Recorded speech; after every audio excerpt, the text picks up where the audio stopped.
जो टिप्पणी मैं देने वाला हूँ रामानुज दासा श्रीमान गट्टू वेणुगोपाल स्वामी द्वारा दी गई है।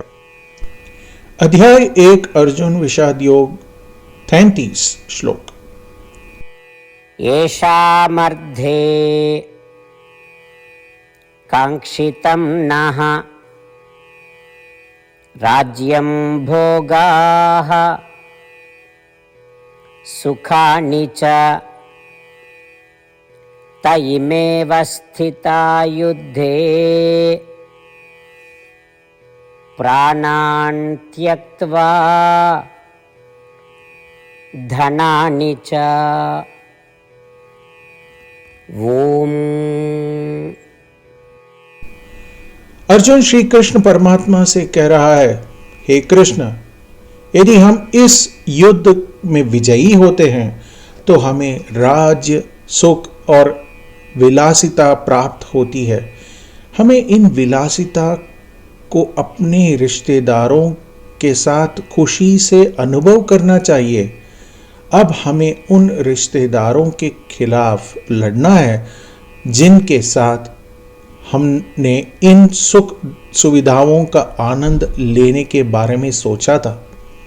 ये रिश्तेदार अपनी जान देने और सारी संपत्ति खोने के लिए तैयार है। हे कृष्ण, क्या आप उन्हें देख रहे हैं? वे सब यहाँ इस युद्ध के मैदान में हैं। यही बात अर्जुन दुखी होकर श्री कृष्ण से कह रहा था। इस श्लोक के माध्यम से जो संदेश और शिक्षा हमें समझनी चाहिए और उसका पालन करना चाहिए वह यह है कि सोचना एक बहुत अच्छी भावना है कि हमें अपने रिश्तेदारों के साथ खुशी और आनंद लेनी चाहिए, लेकिन उस प्रक्रिया में हमें अपनी जिम्मेदारियों और कर्तव्यों की उपेक्षा नहीं करनी चाहिए। श्रीमद् भगवत गीता का संपूर्ण सार श्री कृष्ण परमात्मा ने अध्याय 18 के श्लोक 65 से 70 में 8 कार्य करने के लिए दिया है। श्री कृष्ण कहते हैं, मैं उन लोगों से प्रेम करता हूं जो इन 8 बातों का पालन करते हैं। मैं उन भक्तों की सब प्रकार से रक्षा करूंगा। श्री कृष्ण परमात्मा द्वारा बोली गई संपूर्ण भगवत गीता को सुनने के बाद अर्जुन कहते हैं, करिष्ये वचनम तव, जिसका अर्थ है, कृष्ण, मैं वही करूंगा जो आप कहते हैं। यही कारण है कि श्री कृष्ण ने अर्जुन को सभी प्रकार की सफलताएं और विजय प्रदान की। आइए हम परमात्मा को अपनी प्रतिज्ञा दें कि हम इन 8 कर्मों का पालन करेंगे। परमात्मा को यह शब्द देने से बड़ी कोई पूजा, तप या यज्ञ नहीं है। मैं ये 8 व्रत कहूंगा जो हमें करने चाहिए। आप सब कृपया अपने मन और हृदय में इन पर विचार करें। आइए अपनी प्रतिज्ञा का पालन करते हुए भगवान श्री कृष्ण की प्रसन्न भरी मोह की कल्पना करें और इस आनंद को महसूस करें। जय श्रीमन नारायण। ये हैं हमारे 8 वादे। हे श्रीमन नारायण, आपके निर्देश अनुसार हमेशा आपका ध्यान करूंगा और आपके बारे में ही सोचूंगा। हे श्रीमन नारायण, आपके सलाह अनुसार हमेशा आपका भक्त रहूंगा। हे श्रीमन नारायण, मैं अपने सभी कार्यों को आपकी सेवा के रूप में और आपकी संतुष्टि के लिए ही करूंगा। हे श्रीमन नारायण, जैसा कि आपने कहा था अनुसरण करें। मुझे बहुत विश्वास है कि मैं आपका हूं और मैं हमेशा अपने हाथ पर हाथ जोड़ूंगा और आपको नमस्कारम करूंगा और आपकी पूजा ही करूंगा। हे श्रीमान नारायण, मुझे आपके शब्द माम एकम शरणम व्रज 1866 याद है, जहां आपने मुझे खुद को आपके सामने अर्पित करने के लिए कहा था।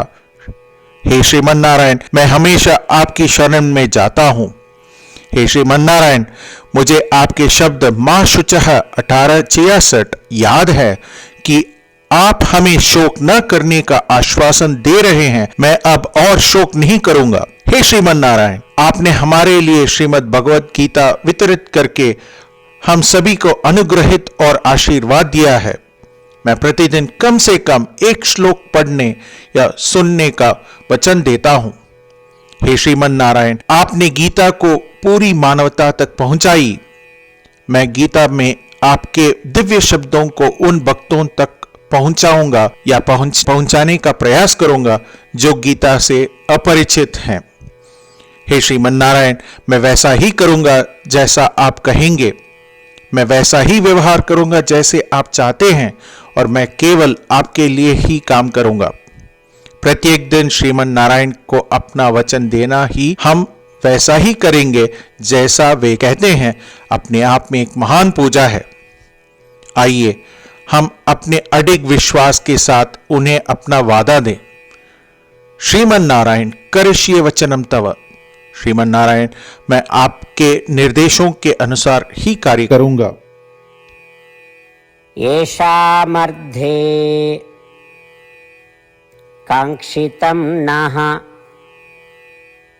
राज्यं भोगाः सुखानि च तयिमेव स्थिता युद्धे प्राणान् त्यक्त्वा धनानि च। ॐ येषामर्धे कांक्षितं नो राज्यं भोगाः सुखानि च तयिमेव स्थिता युद्धे प्राणां त्यक्त्वा धनानि च। ॐ श्रीमन्नारायण करिष्ये वचनं तव। सर्वं श्रीकृष्णार्पणमस्तु। जय श्रीमन्नारायण।